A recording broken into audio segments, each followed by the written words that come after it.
I'm here in Venice Beach, California with Scott Anderson from Stromer. I am super excited because this is like a first look / review of the Stromer ST2 S. And it sounds like that stands for sport, like compared to the original ST2 that we can see over here. It's got the rack and everything. This one's a little bit sportier, not just because of the rack and sort of the commuting stuff, but because it's also got electronic shifting. It's got some fancy upgrades like the saddle and some of this other stuff. Maybe you can walk me through, what really differentiates this from the original ST2, besides only coming in high step. I want to call that out, right? Like stiffer frame, it's actually a pound lighter too. Right. So there's a number of upgrades. For number one, I think one of the biggest things is we're going to have a bigger battery. The battery life is extended by 20%, which is going to get you up to 110 miles on a charge, which is significant. In comparison to 90 on the ST2. Yeah. The light is also upgraded. Yeah, I was on my way here, it's like LA traffic, right? Took forever to get here. And I saw an Audi and it had like the fancy, like eye-looking cat eye kind of lights. Yep, and that's exactly. the same thing here. Look at that. And that's 15 LEDs in the front. And this is the ST2, and I believe on the ST1 models, the Supernova, it's got this nice aluminum bezel. It's angled, so you can kind of aim that where you want to. And I believe the lumens on this, and you can do the on and off. That's cool. You just on-off light. On this one, it seems like it's adjusting from low to high beams. Low to high beam on this is 1600 lumens on the high beam and 900 lumens on low beam. 1600 lumens. Oh my God, even 900. I think this one's only like 165, which is, this is still like a beast of a light compared to a lot of what you get on other e-bikes. So right, so it's a major upgrade for riding at night. You're going to get a lot more illumination. The shape of the lights can be more broad as well. More broad. So I mean, look how big it is. Look how big this thing. You're going to get a lot more peripheral lighting when you're traveling down a bike trail or even on a street. It can actually like show where you're going more than just, hey, I'm here on my bike. Right. And look, this one also has reflective sidewalls. That was one of the other call-outs. And then this light back here, so these are the 5 LEDs in this rear Supernova, and when you pull that brake lever, I just love that. They get brighter, and there's even some white LEDs underneath because there's a license plate mounting point here. That's a requirement in Europe for speed pedelecs that go 28 miles per hour. So just very cool. And then also, this is a hidden feature that actually has an integrated USB port, which you can wire in, say, your phone, or you can integrate speakers, or you can integrate pretty much anything that you can charge from USB right there on the bike. I've seen the app, right? And that was one of the things I wanted to check out with your phone. But running that, it has GPS and a bunch of features built in. That drains your battery, so it's like, hey, you can just connect that right up to this USB port and just run a short little cable. So we have guys that will do something like this where they'll mount their phone right on the bike. They'll have maps. They can track their location in the United States on their phone as they're riding their bike. They can track and find the nearest Stromer dealer if they have questions, or if they have an issue with their bike, they want to bring it in. And that's all done with the phone. And so having it's iOS and Android, right? It is. Yes. So any smartphone's going to work. It is, absolutely. So there's so many things to talk about. Like these are the nice little like fine touches and the electronics. And one of the big ones is electronic shifting. Can you tell me about that? I think of all the upgrades, the Di2 shifting makes this bike so much smoother. With Di2 shifting, it's basically up and down with just the quick push of a button. And you can hear it. Okay, I want to go down here. Go for it. Yeah, we don't want to see it's not an internally geared hub here, so we don't want to shift that standstill too much, but you can hear it going. And this is an XTR Shimano Dynasis 11. So 11 speeds here, 11 to 40 teeth on that sprocket. You'll notice that the front chainring it's sort of standalone. There's not a second ring versus the ST2, which did have a 2 chainring choice, but then you got the added weight of that derailleur, and then a smaller range back here. I think it's 11 to 34. So in my experience riding this, this is a speed pedelec. It gets up to like 28 miles per hour, and it felt comfortable in that highest ring. Exactly, and the cool thing about having that electronic shifting is you can, if you push and hold it, it'll go through the range of gears. So you hold it, it's like it will. I won't. Don't do it. I'll put the camera down later. We'll get some sweet shots. It's very cool and it's very smooth. Again, with the integration of the electronic shifting and the added clutch feature here. Oh, yeah. So the clutch feature actually will keep that chain tight if you're hitting curbs or hitting choppy street, like say cobblestones. It's like a mountain bike feature usually, right? It is, absolutely. And what it does is it just keeps the tension on that chain, so when you're going to shift it, actually it'll initiate the shifting much smoother and much quicker. And at high speed, having something like that, the chain tensioner, also wanted to call out that there's a 12 millimeter, kind of like a custom axle in the back, and that's going to just stiffen up the ride and help keep that wheel straight and keep the zinging down on the disc brake. So 12 millimeter on the rear, 15 in the front. So again, that's almost like a downhill or maybe enduro mountain bike spec there. Absolutely. And then I think these are carbon steel rotors, 180 millimeter front and rear. Right, so it's a Magura MT Next E braking system. I've never heard of that. I mean, that's so cool. Basically what you have here is you have a brake that is also being used for enduro type riding on mountain bikes. Okay. So it's a bit more of a powerful brake, but it does have a lot of modulation. And it's built out of a material that is light. It's a injection molded plastic, and it's with an aluminum handle, and it's very light, but it also has a lot of power. So if you look down here, yeah, it actually has a 2-piston caliper, yeah, which is going to give you a bit more bite when you need it, when you're going 28 miles an hour, which obviously speed pedelecs will get you up to that speed. Yeah, easily too. That was one of the things I was noticing. Yeah, is so in city traffic when you're riding or commuting, keeping up with cars. We were doing that earlier. Keeping up with cars, weaving in and out of cars, and having the ability to, if somebody does pull out in front of you, having the ability to modulate your braking and your speed really quickly is really important. I love that. Safety. Yeah, definitely. And these levers, it's not just, oh, hey, they're easy to modulate and they're light and stuff, but they actually have motor inhibitors built right in. So this extra wire sends a signal to the system to cut power to the motor and actually kind of transition it into regenerative braking. And so you recapture a little bit of that energy. Absolutely. That's what the sensor is here for. It basically, as you brake, it will put the motor into a regenerative mode, and it'll actually help slow you down on top of the braking. So you're going to get the braking from the piston, you're going to get the braking from your caliper, but then you're also going to get regenerative braking from the motor. And there are a couple secrets in here. We were talking about this on the way over. If you hold the minus button, yes, it's sort of like it's almost like a regen brake just straight away. It is. You don't need to pull the levers. I would use is if we're going down a big hill, say, and you want to recharge the battery a little bit, you would push and hold the minus button. And if you look down here, that puts you in a recoup mode. Oh yeah, recoup. It puts you in a recoup mode, and you can modulate that through 5 different levels. So if you're going on a very steep hill and you're going at speed, you put it in 5, and you're able to slow the bike down regardless of the braking. So that's just arrowing down, down, down, or how? It is up and down, and so as you modulate up and down, you're able to adjust your speed if you're on a hill, downhill. This is a little simpler than the ST1, where it works and stuff, but you had to reach a little bit further to get to the buttons. They weren't backlit like this. Right. And there were 2 levels of recoup versus 5 here. Exactly. And the ergonomics of this bike, as well as the ST2, are definitely an upgrade over the ST1. Mm-hmm. Obviously, the ST1 still has some pretty cool features. It's just that these are just a next extension of that, those themes. And that one weighs more. I was weighing it. I mean, I have my little scale I take around and weigh everything independently, and it was like 62 pounds for the ST1 models. I just reviewed the S and the T, and then this one, it was like 57.5 versus the standard ST2, maybe with that second chainring and stuff. This was like 68.5, so it's 1 pound difference. These are both 20-inch frames, but it does come in the 17, 20, and 22 is new for the ST2. It's, for those big guys. For bigger, taller people, it's just a better fit. Usually what we're seeing is people putting the seat posts up. It's just the frame with a 22-inch actually just fits the person a bit more.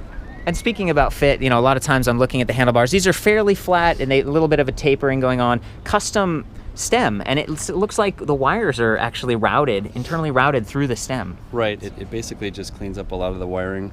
It cleans up the harnesses internally, and it allows us to get access to it for service much easier than previous models. Yeah, I've seen a bunch of e-bikes where there's just a mess of wires up here. And, you do the best you can with the wrap and stuff, but yours, you're paying a premium for this. So what is this, like $94.90? $94.90 is the retail. For the ST2 S, okay? And this is top of the line, including like the custom physics saddle and all this.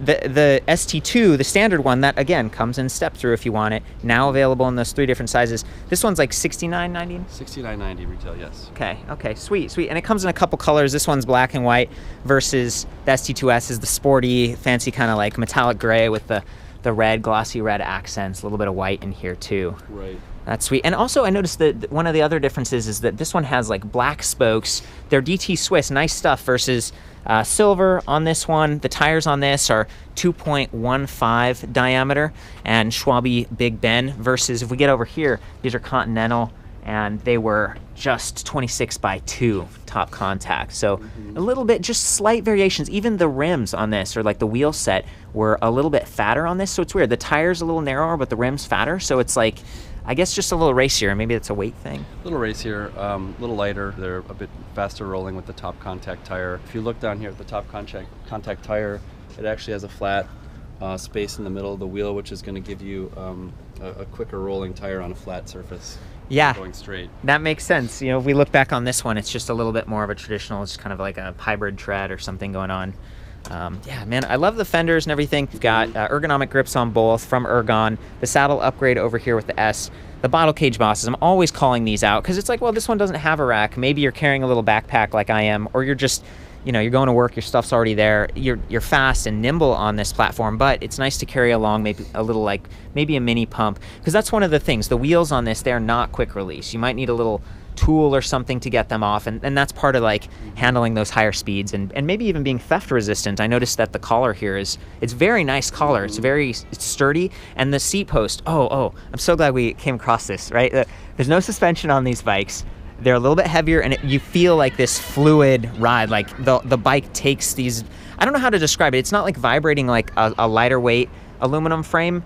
Part of that's the carbon fiber fork that we've got going on. Part of it's the bigger tires. And then I think personally, some of it's the weight. But if you are a little bit more sensitive, this is 31.6 millimeter diameter, 360 long. You could replace that with a body float. Right. It does take a bit of the chatter from the road. It's nice. Okay.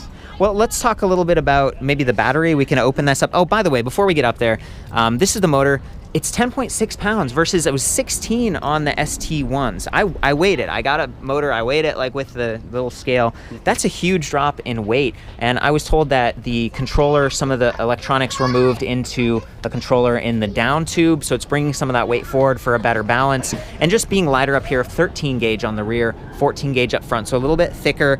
The battery, maybe we can just pop this open. Sure. Scott, if that's cool. You can see the rubber sealing around the edges, very nice. So there's, you know, this fancy key system over here, really small. I like that. And then the door sort of opens up.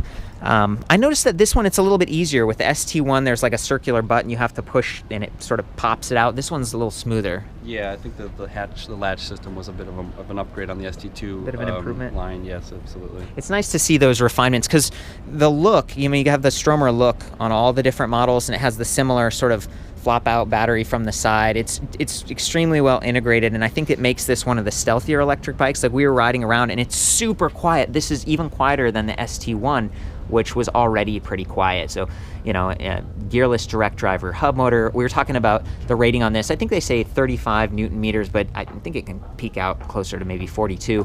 500 to 750 watt is what I've, kind of gleaned. It's a powerful motor, definitely, but, and maybe even a little bit smaller than the ST1. So anyway, back to the battery. You can see there's like a little kind of a spring latch in there. The battery slides up, easy to remove. You could charge it on or off the bike, which is cool. Thank you for that. Mm-hmm. Check this out. So that's the Energy Bus standard Rosenberger right there. And this, it's duplicated right here on the frame. So again, you could charge this on or off the frame because honestly, it's a little bit easier to accidentally drop a battery or do something if you're taking it on and off all the time. If you're already bringing your bike into the house or the office, it's just awesome that you can charge it on the bike.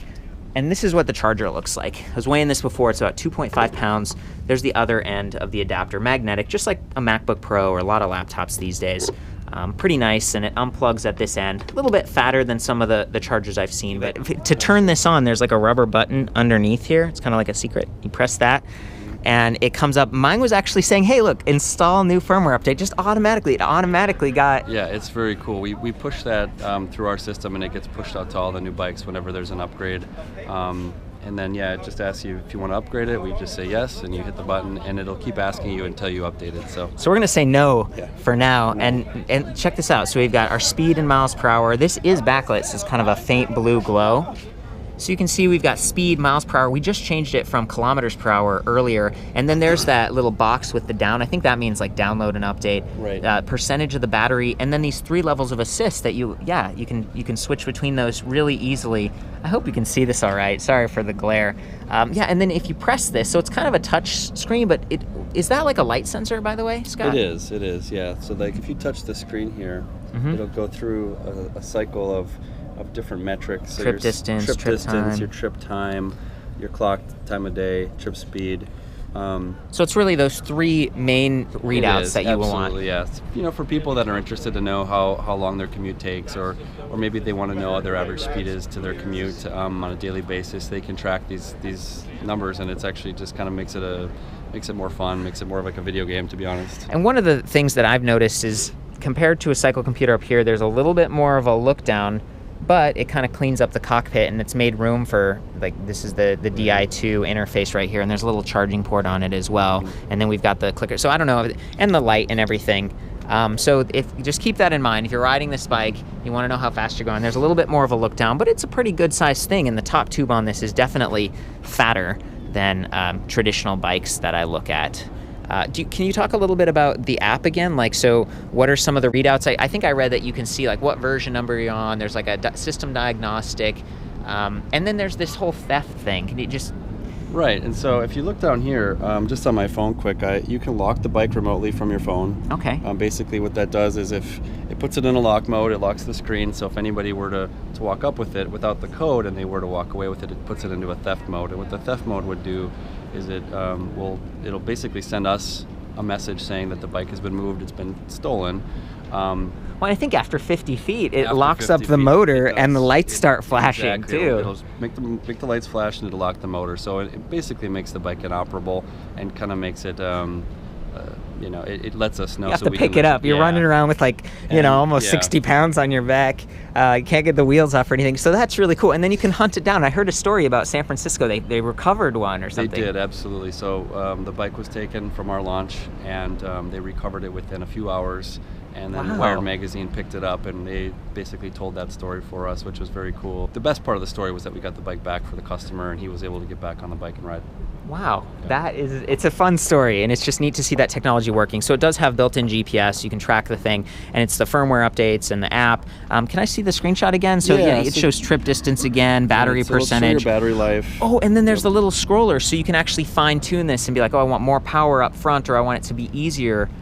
One of the things that I commented on the ST1 is that this uses a TMM4 torque sensor. This one's painted black, so it blends in a little bit more, but it's the same technology. So it's a strain gauge, so you get, I think, a little bit more responsive feedback than a cadence sensor. This one also incorporates an accelerometer and like a gyroscopic accelerometer, it sounds like. So there's even more advanced sensing going on. Right. There's still a little bit of kind of a delay in the offcut unless you use the brake inhibitor, and I think I'm just guessing here, I'm not an engineer, I don't, you know, you can comment if you want, but it seems like that's to reduce surge, because if it was super responsive, it would be like go, like every time you push down on the pedal. So this gives you just a little bit of an extra second there to sort of blend your pedal cadence together. I think that's pretty nice, but there's a noticeable difference coming from the ST1 to the ST2, in part because of power, but also just smoothness. And there is an editability feature with your torque sensor as well. So if you want it to be a bit more responsive when you take off, you can set it that way. Or if you want it to be a little bit more of a lag,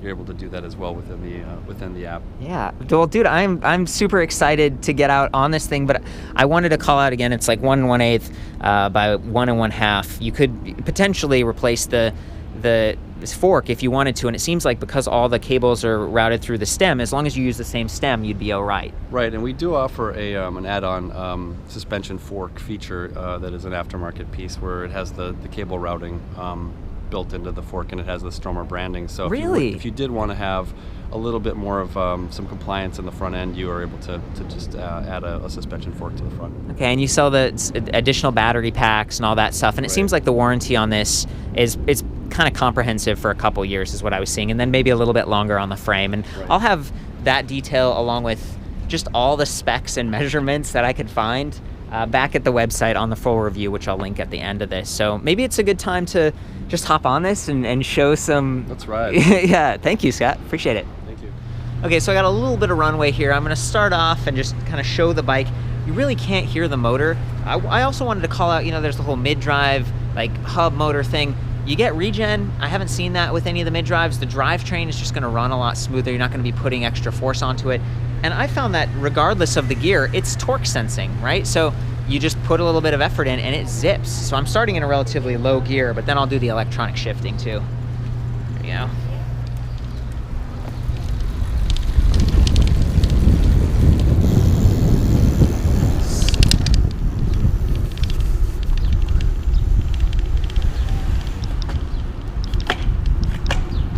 kind of neat.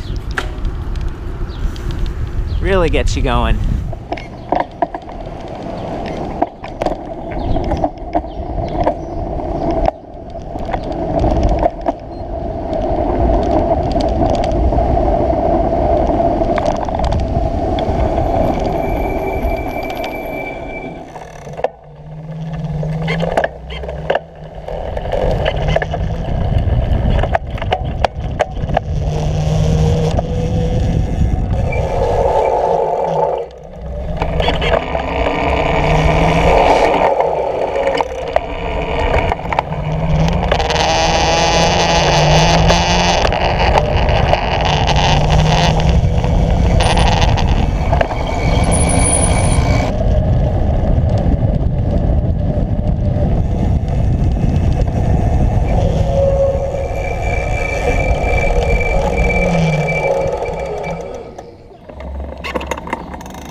Just wanted to show you what it looks like to ride this thing. How tall are you, Scott? I'm 6'3". So he's 6'3". A little low on the seat there. Little low, yeah. No quick release. We weren't able to adjust that one. Go for it, dude.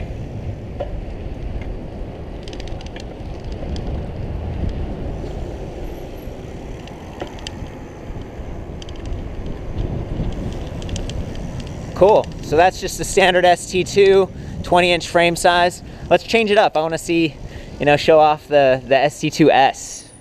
Feel a little better? Higher seat? Yeah, a little higher seat is nice, yeah. Nice, go for it, blast it.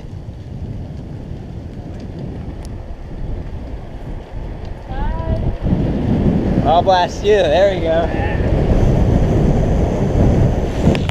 It's kind of fun.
No problem.